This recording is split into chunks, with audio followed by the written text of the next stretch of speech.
Hi, everybody. Welcome back to Life After Sunday, the midweek mic. Thanks for joining us for episode 4.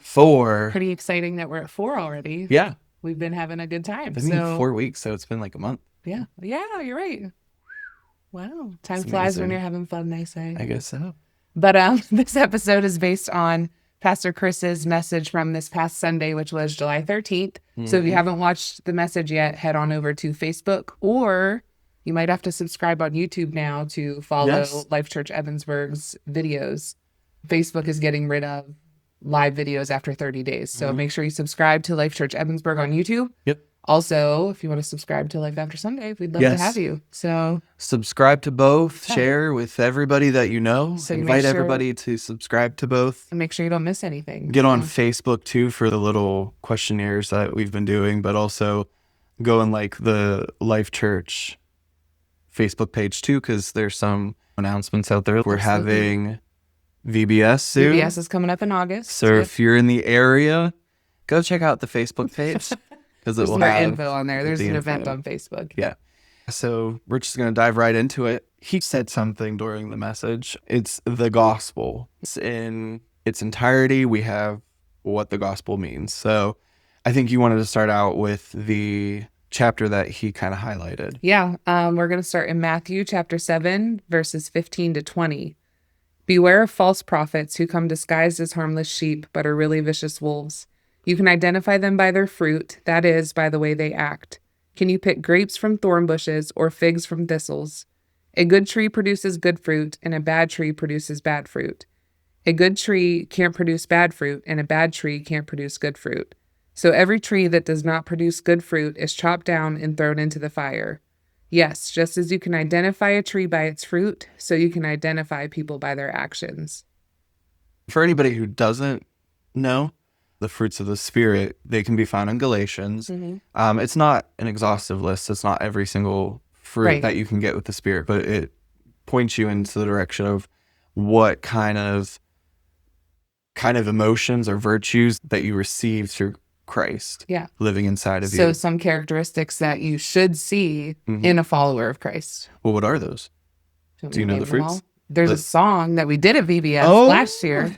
I'm not going to try to sing it. No, you should. Maybe I know Jamie can sing it. Stacey, all the kids can sing it. Go ahead. Love, joy, peace, patience, kindness, goodness, faithfulness, gentleness, and self-control. I think I got them all. You did. Yep. See? Nailed it. Good job. So if you're sitting there and you're relating that back to the verse that you just read, only good trees would develop these fruits, right? And only bad trees can't develop these fruits. And thinking of it like this is a believer would have the fruits. A non-believer would not have those fruits. But we do see non-believers who have joy, peace. Yeah. So there's good people. There are good people. Yes. So what separates Christians then? It would be the supernatural times that these characteristics come in. So it's easy for anyone to be happy on a good day, when everything's going right. But how do you act when things aren't going your way, when you're in the hard time, when the stress is against you, when you're in a moment of chaos? Can you still see the fruit? Or do you respond without fruit the way the rest of the world does? Yeah. So exactly. So we have these emotions already. They're innate in our character and our being because God has created us. And so we will have love, joy, peace, patience, self-control. I'm not doing the song and I do not name all of them. You started it. But we have all of those already in us. So people will have those developed in them. Even if they're a non-believer, they'll have those characteristics. But what makes it a Christ-centered gift or fruit is the fact that when I am faced with these challenges in life, because if somebody's really pushed and they're in the heat of the moment, instead of having patience, they're going to have anger, right? They're going to have jealousy, envy, boastfulness, selfishness. It's going to be those negative characteristics that kind of are part of the flesh. Yeah. So it's during those times where most people would not have joy. They would not have peace, patience. They wouldn't have these characteristics. God working through you, you do. So that's the fruit. It's the completeness of what joy is supposed to be. Now, even you still have to develop those as a Christian. Like you're not given, I mean, it's in you, but you still have to, I don't want to say work at it, but You have you have to to, focus on it. You have yeah, to make God-centered decisions yes, in these moments. yeah. And it does get tough. It's dying to self, it's dying to flesh Exactly. constantly. Yeah. So we'll take it back to fruits and stuff. If there is that field or whatever is full of grass, it's full of grass and you cut it down, it's not going to produce wheat just because you cut it down. You have to like really get in there, get the roots out, and then you have to sow. Yeah. So it's the same with us. We have to get to the root of our characteristics of our heart, and then we're going to have to root those things out. Sure. So it's a process of pruning, right? Pruning. So that's the next step of growing, and endurance, I think, are kind of go hand in hand, I would say. Through endurance, you have growth and strength. Yeah. And I think pruning it's necessary to get the best fruit, right? So without that, it's not refined. You know, it's weaker because it hasn't been developed yet. So I think it's important to go through. It might be a painful process, it might be a hard process, but you know, Yeah. that's So where the good fruit comes I from. think it's John 15. You want me to read that? Yeah. Oh, you have it up. I have it up. I'm ready. I am the true grapevine, and my Father is the gardener. He cuts off every branch of mine that doesn't produce fruit, and he prunes the branches that do bear fruit so they will produce even more. You have already been pruned and purified by the message I have given you. Remain in me, and I will remain in you. For a branch cannot produce fruit if it is severed from the vine, and you cannot be fruitful unless you remain in me. Yes, I am the vine, you are the branches. Those who remain in me and I in them will produce much fruit. For apart from me, you can do nothing. Anyone who does not remain in me is thrown away like a useless branch and withers. Such branches are gathered into a pile to be burned. But if you remain in me and my words remain in you, you may ask for anything you want and it will be granted. When you produce much fruit, you are my true disciples. This brings great glory to my Father. Yeah. So the one part where it says they'll prune where there's already fruit too. Yeah. So that goes back into not like the practicing, but it's you'll have that joy, but to get better joy, to get, juicier fruit, he's going to allow you to go through some trials that will cause you to strengthen those fruits that you already have, those characteristics that you already have. And I want to go back to like, non-believers and believers, but it's funny because I would think of some people who are non-believers and I'm like, wow, they have such patience. Like I think of them and I think of myself and I'm like, I probably don't have that much patience. And Work in progress. That's something when I do have patience, it's definitely God coming through me. I mean, today we tried to sleep outside in a tent with the kids. Not me. I was inside with the baby. So it was me. I was outside in the tent and it started raining and then I had to put the little cover on and it didn't go well. So today was the day that I had to take the tent down and put it away, and it's blistering hot. It was really hot today. And I'm trying to untie these little ties.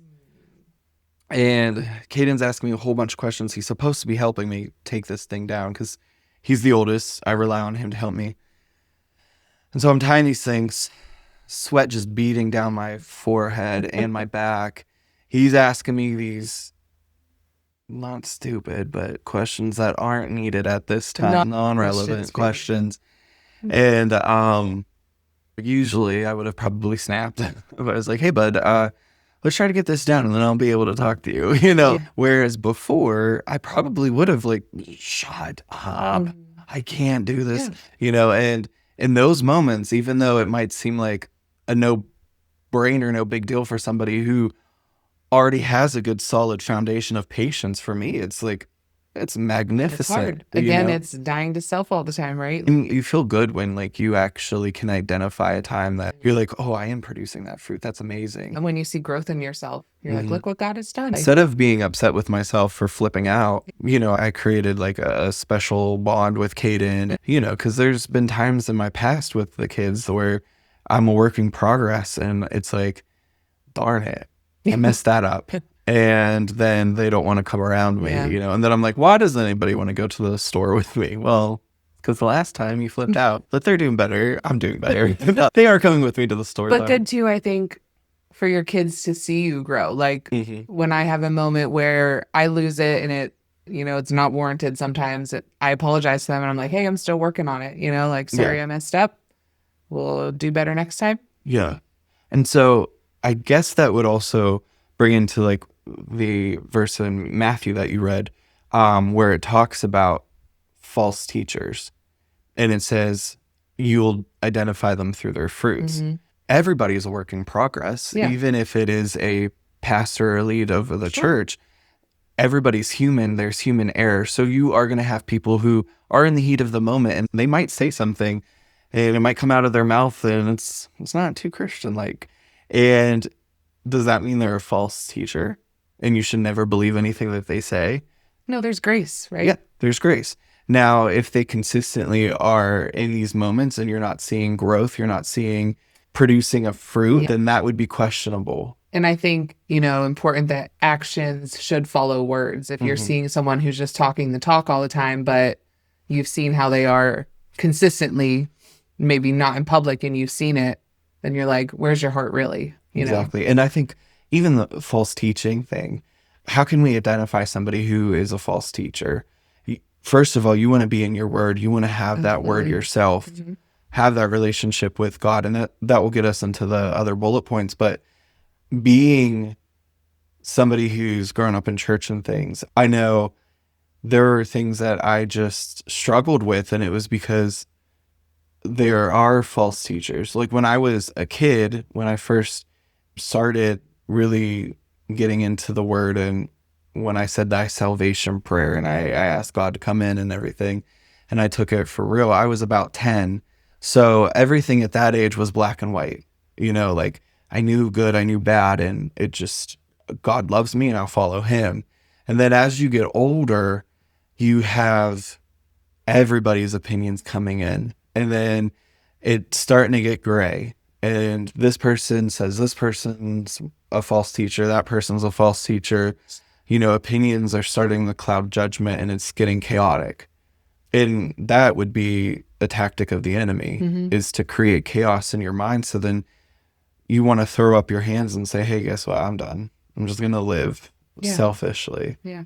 And I think having that clarity that God provides, you can confidently listen to somebody and think, no, that's not what the Bible says. Some of the things that I think of with false teaching is like, you have like prosperity gospels where it's like, if you're not prospering, then you're not saved, or you're supposed to have riches and things, which God never promises us to be wealthy in this life.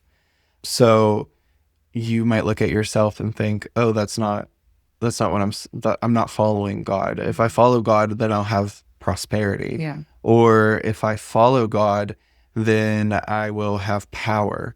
So it's your motivations and the motivations of your speaker that you're listening to. So if somebody is more about saying that you are going to be a Christian, you're loved by God exactly where you're at right now, exactly how you are right now. Like you don't have to change. That is half true. Yeah. God definitely loves you where you're at. God loves who you are and where you're at right now. But he doesn't love what you're doing at this moment. Yeah, you should be transformed by your relationship with Christ. If you were coming in and not changing at all, then I would wonder like how intimate you are with Jesus and how close of a relationship you have with him, because your life should definitely be visibly changing, So that false teacher who's teaching you to be accepting of who you are at this moment and to not look for transformation, they're just keeping you in a state of slavery. Yeah. They're not loving you. You're being loved into hell. So you're looking for people who are wanting to see transformation in your life and in your heart. Yeah. Another thing is the other side. People who are never satisfied with what you're doing, and it's works and works and works that you have to achieve to unlock the next level of Christianity, I guess. It's Level up. religion. Yeah. So it's like they're keeping you down in shame, or they keeping you in this shameful state for control so that it can boost well for them and keep their bank accounts well, keep their power over you. There's a common theme with all those things that I've said, and it's selfishness. Yeah. It's somebody who either wants to look for a teacher who keeps them happy and keeps them content with where they're at in life and strokes their ego, or is the teacher also trying to stroke their own ego, get their bank accounts to be higher, get their control and their followers higher, Yeah. So those are false teachings. Anything that's going to separate you from the true meaning of what the Bible is saying. Sure. So that's just my little spiel on that. that just like went crazy down somewhere. But so I think getting back to the message, so to go from like the false teachings and the false teachers back into the pruning is, everybody's growing, everybody's being pruned. So you're going to have people who are going to be working and being pruned, and they're not going to be maybe at the same level of you as joy, but they're getting there. There's going to be supernatural joy that comes in completeness through God. So give everybody grace, even your pastors and your leaders, give them a little bit of grace. I think that's why people are so afraid to like come out as being a pastor, being in Christianity at all in a leadership role or a platform. Well, you're held on a pedestal for sure. It does say like you will be, judged a little bit closer because you are putting yourself out there and you're leading a flock, which is, it's scary for us just important to do this. Yeah. And we were just talking the other day about like, would you ever want to become a pastor? Yeah. And you're like, no, I don't. It's scary to have people looking at you and scrutinizing, and to be responsible, I guess, for, I don't want to say for the salvation of others, but for leading people well, you know? And I was like, no, but Dwayne was like, we're already doing that. We're doing a podcast. We're hopefully leading people in the right direction. You know? So, I mean, that's what I was trying to point out, though. It's like, if people are leading you by the word, you're going to see that their fruits are produced through, the people that are following them, the things that they're saying. I'm not saying, follow Christ and share like this page and you will see an abundance in your wealth. Like that is definitely not anything that we're saying. Right. That's false teaching. But you might see us out and about, and I might not be the most pleasant person because my kid's just like, and give me grace at that moment. Know that like, I'm growing as well. Yeah. We're all working on it. And I think. And I'm being pruned. That's what it is. I'm going through these trials. Sometimes the trials is just grocery shopping with four children, and my wife's at work that day. It's like, it's insane. It's a trial. It's a trial. It is very trying. But through those trials and through that pruning, we get our strength. So I think you wanted to go. I think that goes into, a good next verse. So let's look at James. It's chapter 1, verses 2-4. It says, "Dear brothers and sisters, when troubles of any kind come your way, consider it an opportunity for great joy. For you know that when your faith is tested, your endurance has a chance to grow. So let it grow, for when your endurance is fully developed, you'll be perfect and complete, needing nothing." And Pastor Chris said this, like, who sees a trial coming and are like, oh, yay, a time to produce fruit, like, but that's what this is saying. Like, our attitude should kind of be like, a hard thing's coming, but this is a chance to develop myself and to become closer to Christ and to grow the fruit. So what if we looked at it that way? Like, what a change of mindset that is. I think we even touched on that the last episode is, going through those mental health battles is something that is a trial, and it prunes things away from your heart. So things that you're struggling with is getting burned in the fire, so to speak, is like you're becoming gold. Yeah, it's a refining process. Yeah. So it hurts. Yeah. Pruning hurts. Yeah. It's like we said, dying to self. So you might be giving up things, giving up people maybe that aren't good for your walk with Christ, Oh yeah. That's a huge thing for people.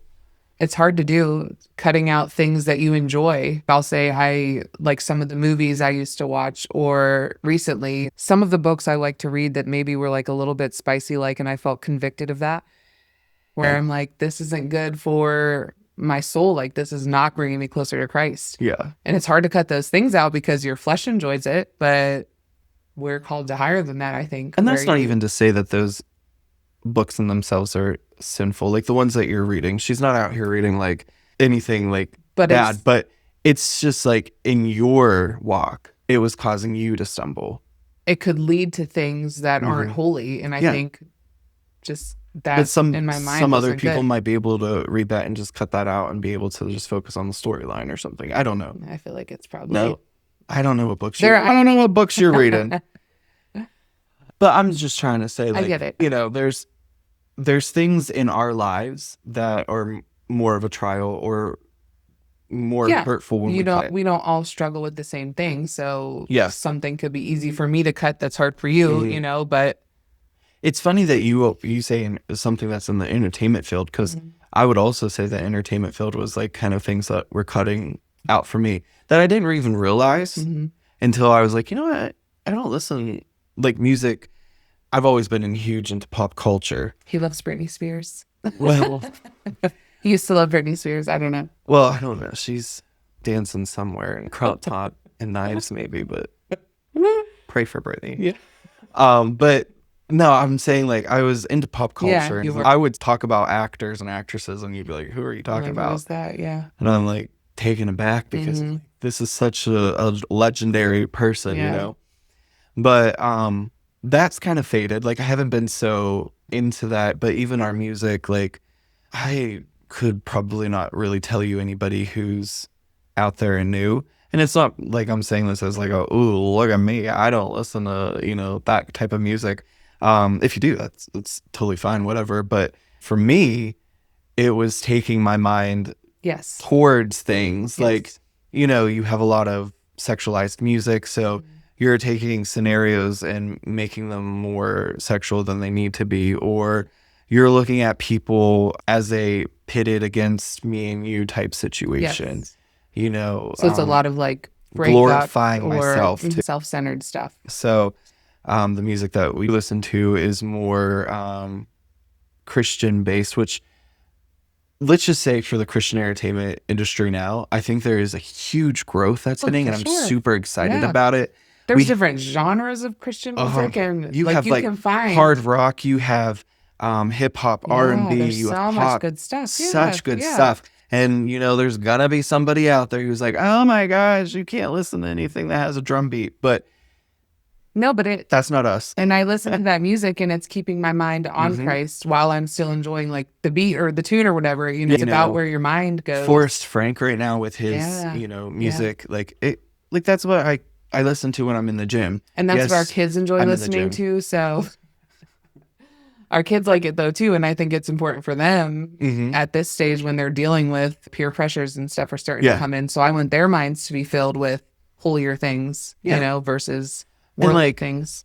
Let's take it back to when we were kids. I mean, you were really... I was sheltered. Not sheltered, but you were like really into and I would say that they were corny. Yeah. Does anyone remember Carmen? Okay, I'm not saying Carmen was corny. Carmen was where I actually got saved at a Carmen concert. See? And you pick on Carmen. Who was the opening act? Was Zoe Girls or something like that? Oh my gosh. I remember him doing his skits and stuff, and then doing an altar call, me going down. It was just like a thing. So I'm not knocking Carmen. Don't knock Carmen. But some shows. It was like that one with the creepy dog man who's a dog. What's it called? Bible Man or something? I don't know. There's another one, Donut Man. I don't know if that's what they're called. Man, so many memories are coming. Yeah, but then you showed me as an adult who didn't grow up with this, and I'm like, that's a man in a dog costume. It's just a man, like a 6-foot man who's just like bending down to look like a dog. He's in like a gray. No offense, Ed. A gray. That was my childhood thing. Yeah, but I'm saying now, like the entertainment industry for Christian is like the comedy. We're gonna go see I keep telling everybody about Nate Bargatze, but we're going to go see Nate Bargatze, and I'm like super excited. Yeah. But he has faith and he wants to start doing industry stuff. So we're excited about that. I'm excited to actually have good things to watch and listen to and read. And you want to be entertained, but you want to make sure the entertainment's not leading you to destruction. Yeah. And I was thinking about this too, about the books I was reading. I think the struggle was comparison. So if I'm reading about these men and then maybe comparing you to that, What? I'm just saying, like, I would expect like just you to act or do certain things that weren't even, it's not like important, you know, or it's not I feel like good. these books But then are, I would be like, well, why doesn't he do that? And then it makes me think less of you, you know, and that's not right. I thought we were going somewhere else with that comparison. Oh, no. But I'm just saying. Because I was going to say, if it's Outlander and you're thinking I'm going to be a Jamie Fraser, But it was making me maybe like appreciate you less, or I'm going to the gym. I'm trying to be the Jamie Fraser. comparison trap is not Yeah, healthy. I get you there, You know, yeah. so that's what I'm trying to say. Like, and that's where it was leading me, and I knew that. So cutting that out because I don't want that in my mind. You know. Well, I don't know if this is all men, but like even watching some of the movies and the shows, that they just seem to throw a sex scene in for just some randomness and sex scenes anymore. Yeah. And it's like you have this good action or good storyline, and the next thing you know, for some reason, you have these two people who are just going at it, and you're like, wait, how did this even relate to the storyline? Right. Last time I saw it, they were robbing a bank and running for their lives, but now they have time to just sit here and do this. So you're like, where is that leading your mind to? You know, But then it's unholy thoughts. for me, it leads to lustful thoughts. Yeah. So when I think of my wife, am I thinking of her in that pure sexual energy that God has established between you and I, or am I thinking of more of a lustful object that I saw in a movie and kind of reenact? Yeah. You know, it's degrading to you because I'm only thinking of you as an object that will satisfy a flesh desire that I saw. Right. So that's where these things are taking you. So you have to be careful. So I think we started this with Pruning. So just watching for those things in your lives that are maybe leading you to And how hard it is for things to it's get hard. cut out. Yeah. For us, And- it was entertainment. Then you have people as well. People for us to get cut out isn't that hard for us. They're at church. Yeah, We're good. So, but I do know for some others, it is difficult because that's your established base that you've had forever. These are your people that were with you through everything. And it's not like you have to cut them out, but It could be a are lifestyle they change. glorifying God for you? Like, are they setting the example for you? You could be setting the example for them. So you don't have to cut people out. Leading you to a place that is not going towards Christ, then you need to be careful. So I would say, you know, one thing is like gossiping, just constantly gossiping or constantly like tearing people down. And I could get into that, you know, because It's hard to not gossip. my insecurities will wholeheartedly welcome to tear somebody else down. So my insecurities aren't magnified, but I can magnify somebody else's faults. Oh, that's hard. That's a good one. It's really hard. And I'm saying this from like actual experience. And I've noticed guilty of this this. in the last couple of years is where I'm like, another transformation thing is stop. They're also growing. You're growing. Is this doing anything for you? Right. I want to be around people who are building me up and building others up. I have this friend at work. He is the most confident. He's just like a joy to be around because he's constantly hyping people up around him. We have meetings, and anybody who works with me, they'll be like, I know who you're talking about. But we have meetings, and like while I'm having these meetings, and I'm saying stuff or anybody's saying stuff, and he's over there and he's like, yeah. And like the one day, like everybody was just laughing because of just how nice he is, how great he was. And he was behind me and he was hyping me up. I felt like those two little girls from Ellen DeGeneres, Sophie and Rosie. Remember they like, see the face? Yeah. And like you have Rosie in the back and she was the hype girl. Yeah. I felt like that's how he was. After the meeting, I was like, hey, I love your energy. I love that you hype everybody up. Like you bring positivity, and that's just who I want around. So if it takes me needing to cut some people out just at this time in my life, so then I can get my head wrapped around being that kind of joy and positive person in somebody's life, then I could pick up these other people later. Yeah. I'm not throwing people away like they're nothing. No. Because we're called to go out into the world and to be changers for them too and bring people to the kingdom. So Yeah, you have to be in the world, but not of the world, where exactly. you are different. You are set apart. So people see you and they're drawn to Christ, but you are not doing the things that maybe they're doing that are not godly, you know? And I think that it's like a true testament to how he is like, you want to be around that. Yeah. So that light, we're kind of like little moths or something where the light is there and we want to go towards it, Yeah. That big moth in our porch we the other night. had a big moth come on our porch, and I hear this like tapping on our window, and I look over and it was a moth, and I was like, oh, It was huge. It was like so big. this, like bigger than a softball. I I was was like, where did this come from? I was thinking of him when I said that. I was like, Yeah. man, where It was light gross. was he looking at? Yeah. I hope he left.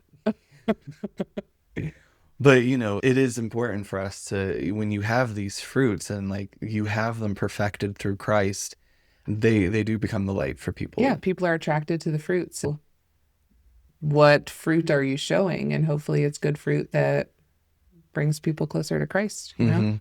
Exactly. Okay.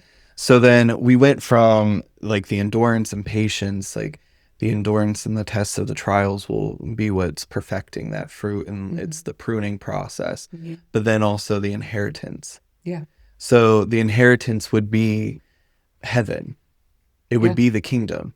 We can see glimpses of the kingdom here when we all get together, when the Christian community acts as one, Sure. when we're headed in the right direction. You see glimpses of the kingdom. You see people who are in harmony with one another, in harmony with God.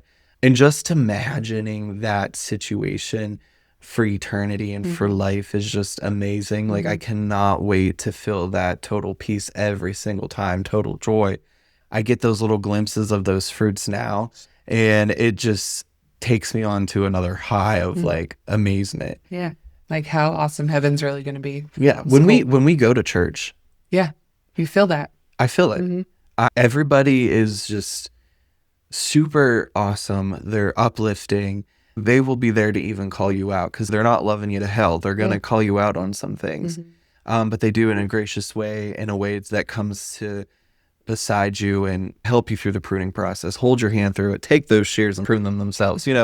It's stuff like that that's needed. And when we're in that community, I mean, after church, we're already there for like an hour and a half, 2 hours. 2 hours, And then 2.5 hours. you and I sometimes have noticed that we're there for an additional People half hour linger, talking to people just because to- I think you just, when you're in the presence like that, you just want to linger. You just want to wanna stay in it. Yeah. And that's how I feel like we were at church. And just imagine that's going to be Constant. eternity. Yeah. Constant in eternity. So he was talking about, when we pray for people who have cancer or these physical inflictions that are going to cause death. So you guys recently had somebody pass in your family, and he was talking like how it's devastating because that they had faith, the prayers, and God could do it. And he can cause physical healing like that. But it doesn't always happen and you wonder why. And I think that question is probably like the biggest question in the world that would keep people from coming to Christ is they're like, why does God allow bad things to happen? Yeah. Well, do you have that verse let me see, 1 Peter? I do have that verse. Go ahead. Okay, if we're going to read 1 Peter 1. Like how you're wiggling your head. Get excited to read. We're going to start in verse 3. And I think I was going to read a little bit more than what I originally had. Okay, we'll see where we go here. All praise to God, the Father of our Lord Jesus Christ. It is by his great mercy that we have been born again, because God raised Jesus Christ from the dead.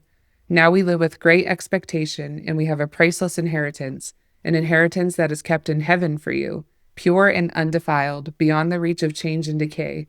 And through your faith, God is protecting you by his power until you receive this salvation, which is ready to be revealed on the last day for all to see. So be truly glad. There is wonderful joy ahead, even though you must endure many trials for a little while. These trials will show that your faith is genuine. It is being tested as fire tests and purifies gold, though your faith is far more precious than mere gold. So when your faith remains strong through many trials, It will bring you much praise and glory and honor on the day when Jesus Christ is revealed to the whole world.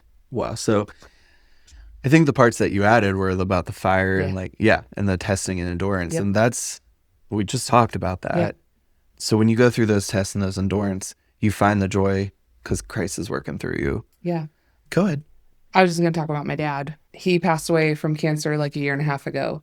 And we had 3 years of praying fervently for healing on earth, because who wants to lose their dad? We have young kids who were so attached to him as their pappy. And, we don't want him to be gone from here because we're selfish and we love him, But he was a pastor at Life Church. So he was like my spiritual leader kind of my whole life. And watching him go through that and to never lose faith was for me like cementing my own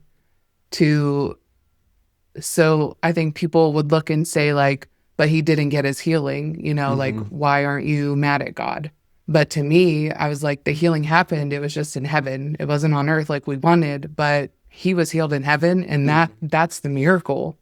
That's the goal is heaven. And he's there. I think people would look at that and say, oh, you're taking like a way out of saying that. But if everybody would understand what the true conclusion is of our lives, that is the inheritance. We have a choice. Yeah. You have a choice of actually dying. So when we physically die here, you have a choice of dying. You do not have the breath of God in your lungs. Yeah. You do not have the ability to move. You are stuck in this pit of darkness, of fire, of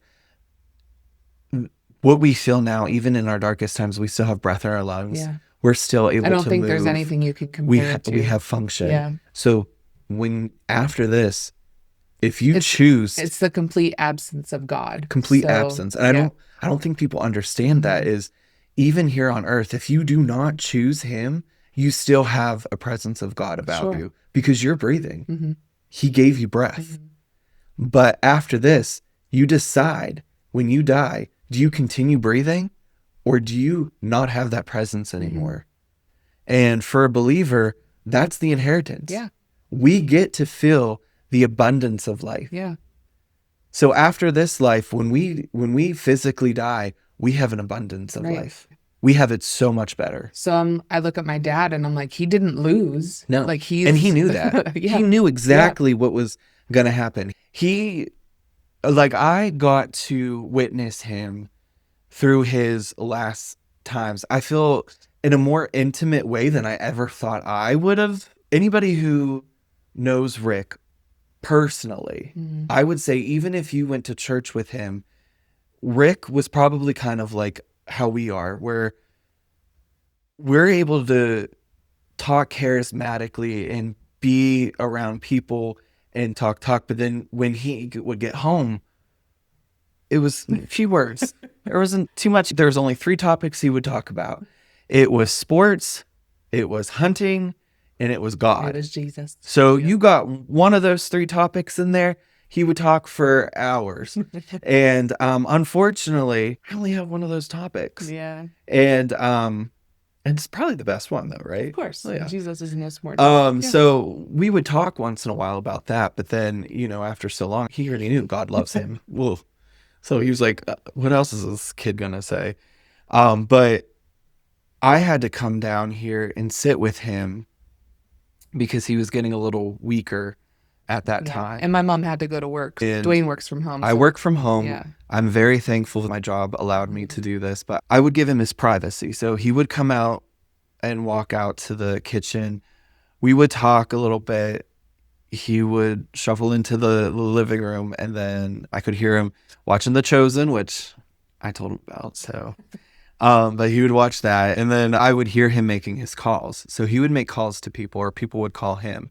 And here's this man who is on the couch wasting away from cancer physically, but then his spirit just got so much brighter.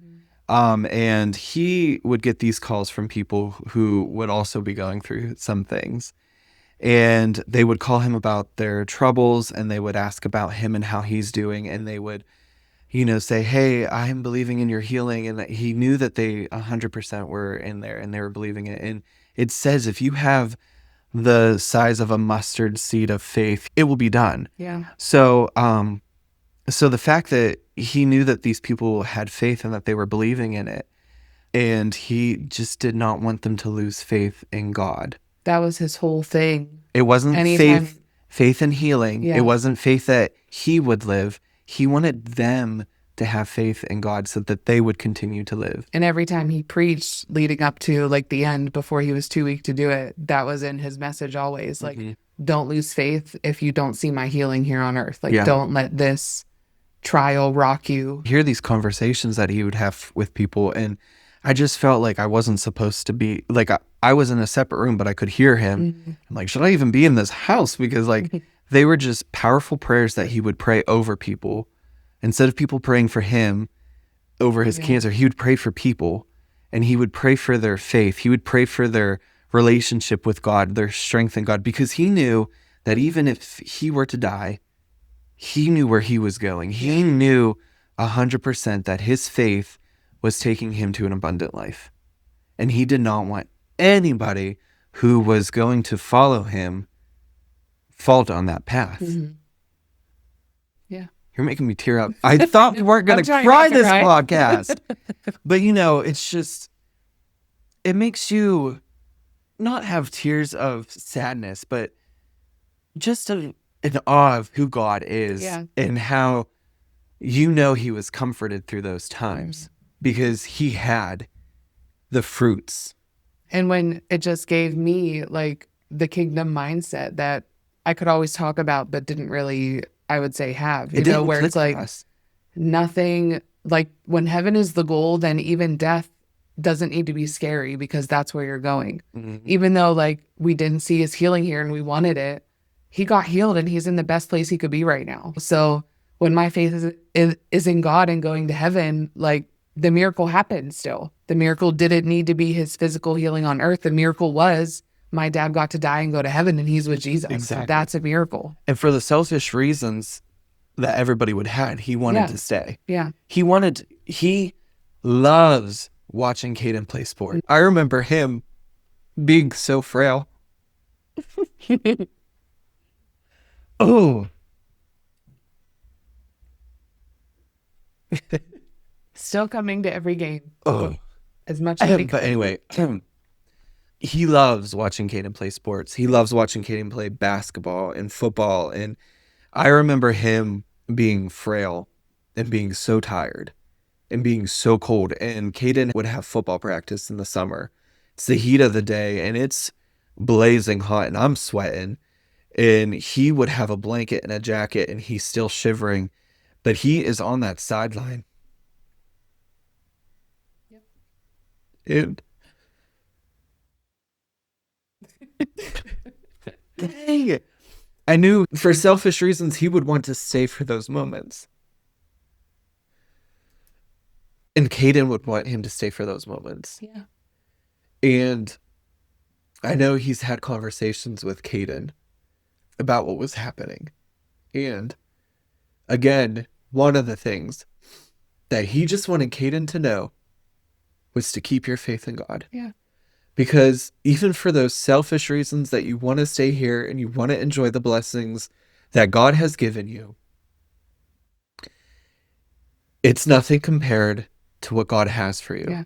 Heaven is the prize. Yep. And he did not want anybody in his life, especially those who are closest to him, to miss out on the blessing, on the inheritance that we have through Christ. So no matter what, he wanted them to keep their faith, to keep their focus, to wake up every day and to choose God. Yeah. Even if it means trials, even if it means you have cancer and are laying on the couch, you're choosing God in those circumstances because you know without a shadow of a doubt, your foundation is set on the goodness of God. Yep. He's good. Yep. Everything that I go through might not be good, but God has good for me. God is going to have good for me. And that's what Rick knew. And that's what he wanted everybody to know. is God has good for you. Focus on him. Look towards him. Seek him, his true relationship with him, not something through a podcast, not something through a sermon, something through the word of God. Get it for yourself and grasp onto it and never let it go. Yep. Through those trials and those tribulations. So that's what Rick wanted. He knew the inheritance. Yep. So I think that's a mic drop moment there. we got through those tears. Hopefully nobody's like, oh my gosh, they cried again. Wow. Someday we won't cry. But It's okay. we hope to see you Sunday. Hope to see you at Life Church on Sunday. But if we don't, we hope to talk to you on Wednesday. Have a great day, everyone. Thanks, guys. Bye. Bye.